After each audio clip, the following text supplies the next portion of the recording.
Olá pessoal, eu me chamo Marília, Sou a Ilana, Aline, Gisele, Camila. e juntas iremos falar sobre nomenclatura de compostos da cadeia normal.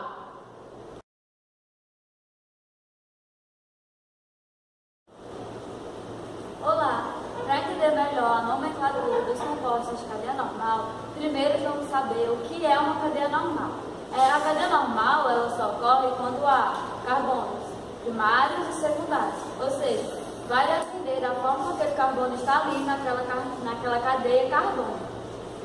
O carbono primário, ele, como vocês estão vendo aqui, ele só se liga a um carbono, como aqui e aqui. Ou seja, eles sempre ficam nas extremidades das cadeias carbônicas. Já os secundários, eles fazem ligação com mais de um carbono, dois carbonos. Ou seja, esse carbono aqui está fazendo ligação com esse e com esse. Da mesma forma, esse está fazendo com esse e com esse. Da mesma forma, está fazendo esse e com esse. Ou seja, a ligação é feita com dois carbonos.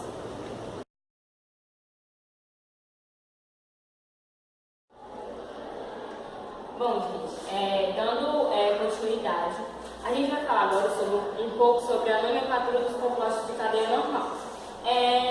Antes de a gente adentrar como dar nome a uma fórmula, a um composto, a gente vai falar um pouco sobre a Illuppati, que ela que vem aperfeiçoando a nomenclatura desde 1892 e vem criando formas da gente dar nome a essas fórmulas. Bom, ela contém dois princípios básicos, que são o primeiro, dar nome a cada fórmula, a cada composto, para que eles se diferenciem um dos outros. E o outro é que quando a gente vê uma fórmula, um composto, a gente consiga dar nome a ele de acordo com os princípios. Bom, para a gente dar um nome a um composto, é preciso do prefixo, infixo e o sufixo. Bom, mas o que é o prefixo? O prefixo, ele tem a quantidade de átomos de carbono, que a gente vai ver lá na cadeiazinha. O infixo vai ser o tipo de ligação que a gente vai encontrar lá também na cadeia. E o sufixo vai ser o grupo funcional que a gente vai encontrar lá, e de acordo com com o prefixo, o infixo e o sufixo, a gente vai conseguir dar nome a cada cadeia. Bom, para a gente, por exemplo, o prefixo, para a gente dar nome, por exemplo, quando na cadeia tiver um carbono, a gente vai colocar o met. Quando for 2 carbonos, et. Quando for 3 carbonos, o próprio. 4 carbonos, but. 5 carbonos, pent. 6 carbonos, ex. 7 carbonos, ect. 8 carbonos, oct. E 9 carbonos, non. É importante a gente lembrar que não existem só esses 9 carbonos, existem mais. Mas para a gente centralizar mais, focar mais, a gente utilizou só esses primeiros aqui, 9. Agora levando aqui para o infixo. Como a Camila já falou, o infixo vai ser o tipo de ligação que vai ter no composto. Só que a gente deve lembrar que essas ligações são somente ligações entre carbonos. Então a gente tem que analisar se o carbono está fazendo ligação simples, dupla ou tripla com outro carbono. Então, se a gente vê que lá no compostozinho, na formulazinha, tem uma ligação simples, a gente coloca uma ligação dupla em, uma ligação tripla em, e se tiver duas duplas entre carbonos diferentes, de 2 e em da ligaçãozinha dupla.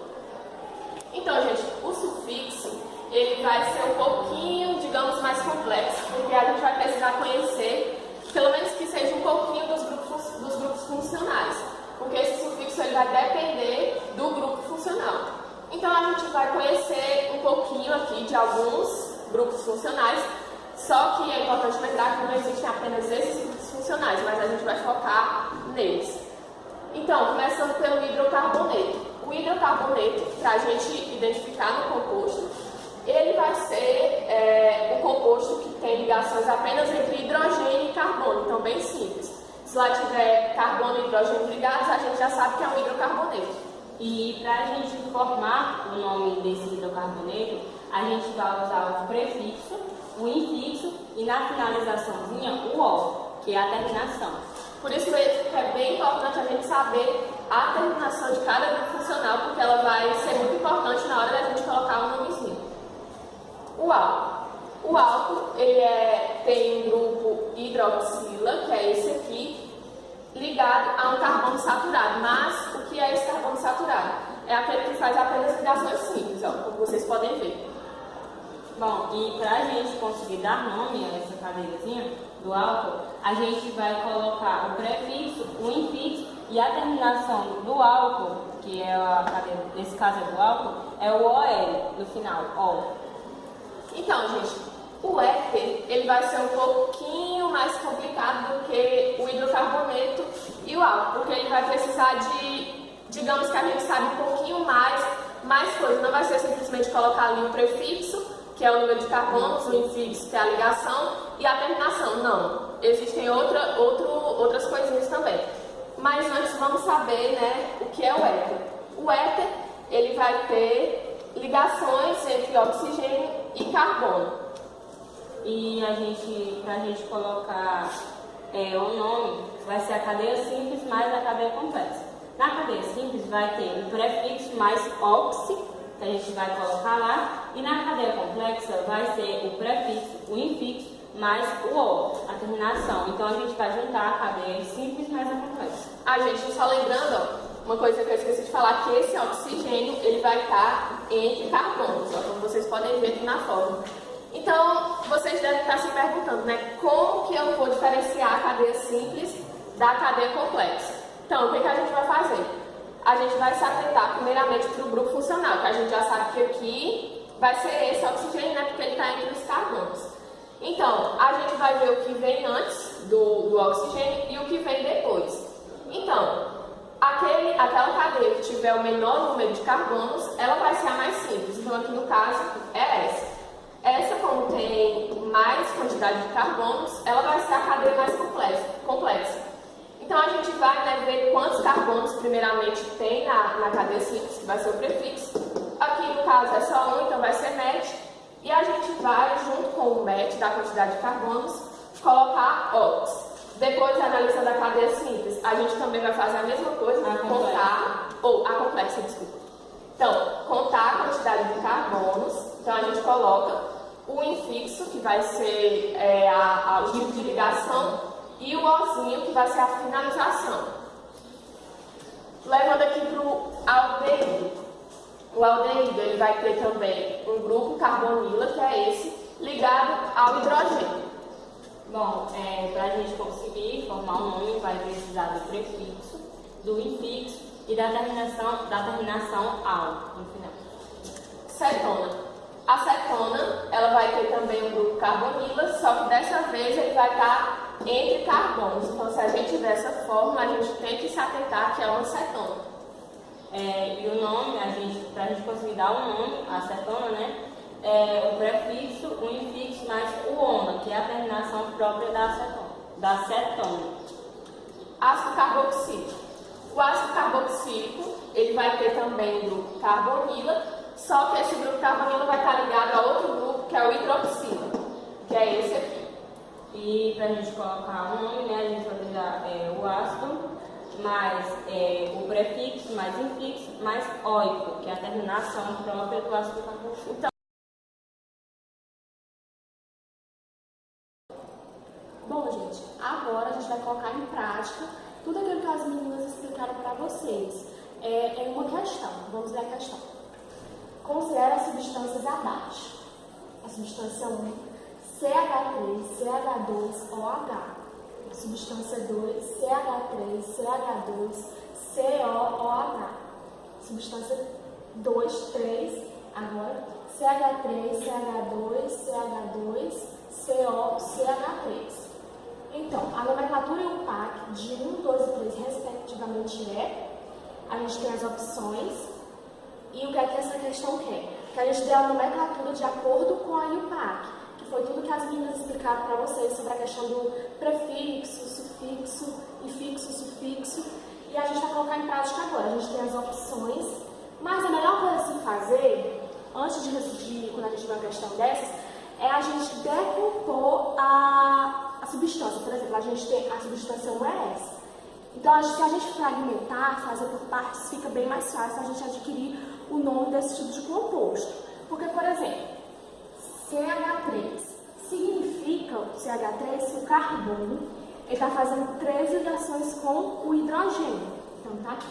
CH3 é a mesma coisa do C, a ligação com 3 carbonos.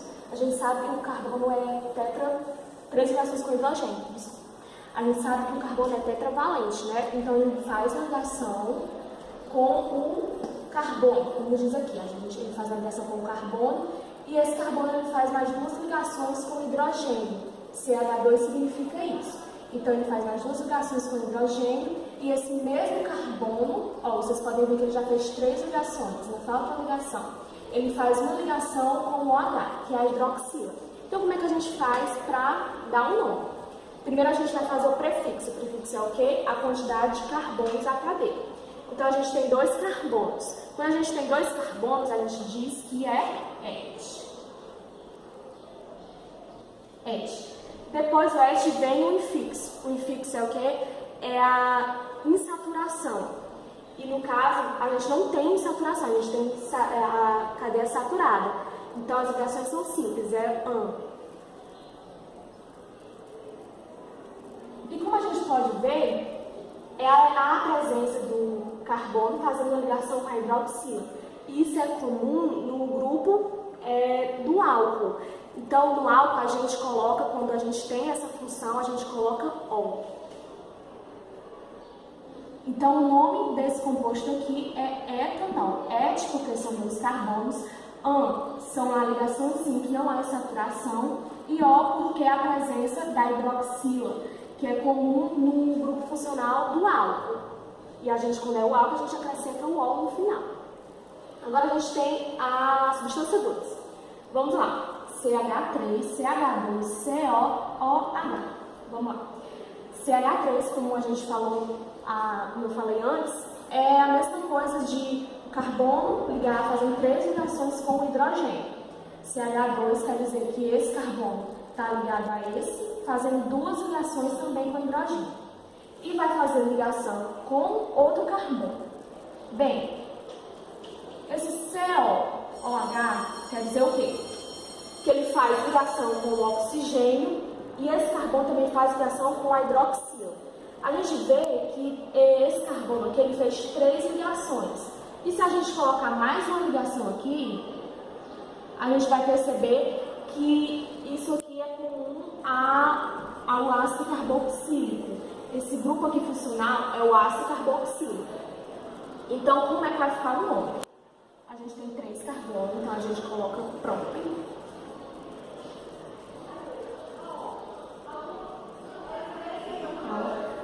Pan, ligação simples. E no oico, por quê? Porque a gente vai ter a função ácido carboxílico, que é o carbono fazendo ligação dupla com o oxigênio, fazendo ligação simples com a hidroxila. Noi. E no item 3, a gente vai ter a substância CH3, CH2, CH2, CO, CH3. Então, a gente vai de novo fragmentar. CH3 é o carbono fazendo 3 ligações com hidrogênio, CH2, carbono fazendo 2 ligações com hidrogênio, CH2 novamente, carbono fazendo 2 ligações com hidrogênio. Bem, CO quer dizer que esse carbono está fazendo ligação com o oxigênio. Se a gente colocar, no caso aqui ele está fazendo 3 ligações, ele é tetravalente. Se a gente colocar mais uma ligação, a gente vai ver que isso é característica do grupo funcional cetona. E CH3, o carbono fazendo 3 ligações novamente com o hidrogênio. Então, o primeiro é o que? O prefixo. Quantos carbonos a gente tem? A gente vai começar a contar pelo lado que é mais próximo do grupo funcional. Então, esse vai ser o carbono 1, 2, 3, 4 e 5. Então, a gente tem 5 carbonos, pente. a gente só tem ligações simples entre os carbonos, então vai ser E no carbono 2, a gente vai ter o grupo funcional, o carbono fazendo ligação dupla com o oxigênio, isso é característica de acetona. Então, 2, 1. Então, agora a gente vai para as opções. Então, as opções que tem etanol, primeiro, essa daqui a gente já pode descartar, porque essa daqui no início tem o etanol. Então, ficam essas outras três. Depois é propanóico. No caso, a gente já tem a questão praticamente ganha, né? E porque só esse tem o propanóico. Esse aqui tem o ácido propiônico e esse ácido acético. E a terceira vai ser pentan 2-ono, como também o 2 ele pode vir antes, tá? Indicando o grupo funcional. Então a opção correta é a opção B. Bom, gente, a segunda questão nós iremos fornecer o nome dos compostos orgânicos abaixo a partir de suas formas estruturais. Bom, como vocês podem ver, o item A possui o grupo funcional. A gente vai começar a enumerar pelo carbono que estiver mais próximo do grupo funcional. Vamos começar. 1, 2, 3, 4. Como é 4, o prefixo vai ser but. Vocês podem observar também que só há ligações simples, então é AN. Vocês podem ver que o grupo funcional se localiza no segundo carbono, então vai ser 2. E com a hidroxila representa o grupo funcional do álcool, que é OL. Beleza? Vamos agora para o item B. No item B a gente vai fazer a mesma coisa no item A, que é localizar o grupo funcional, e nós iremos começar a enumerar os carbonos que estiver mais próximo do grupo funcional. Vamos começar agora. 1, 2, 3, 4, 5, 6, 7. Como vocês podem observar, né, é 7. Então o prefixo vai ser et. Como vocês podem ver também, só há ligações simples entre os carbonos. Vocês podem ver que o grupo funcional cetona, o O, oxigênio, que representa o grupo funcional cetona, está localizado no segundo carbono. Então é 2. Como o oxigênio, que eu acabei de falar, representa o grupo funcional cetona, a terminação dele vai ser ON. Aqui no item C, nós iremos fazer a mesma coisa que a gente fez no item A e no item B. Primeiro, nós iremos localizar o grupo funcional. E vamos enumerar a partir de estiver mais próximo desse grupo funcional. Como vocês podem ver, é 2, grupo funcional, mas é mais lógico nós começarmos desse lado esquerdo aqui, porque está mais próximo desse grupo funcional. Vamos lá então. 1, 2, 3, 4, 5, 6, 7, 8. Como 8, o prefixo vai ser oct. Como vocês podem ver, o carbono só se liga, só faz ligações simples. O grupo funcional está localizado no segundo carbono, então vai ser 2. Mas, como vocês podem ver, há também outro grupo funcional, que é o mesmo. Está no sexto carbono aqui, ó. O grupo funcional está localizado no sexto carbono, então é 6. Como é o oxigênio, você pode perceber, esse oxigênio e esse oxigênio é uma acetona. Como são 2, vai ser diona. Bom, pessoal, é isso. Tomara que vocês tenham gostado dessa videoaula e vocês visualizem vários vídeos que a gente irá postar no canal Massa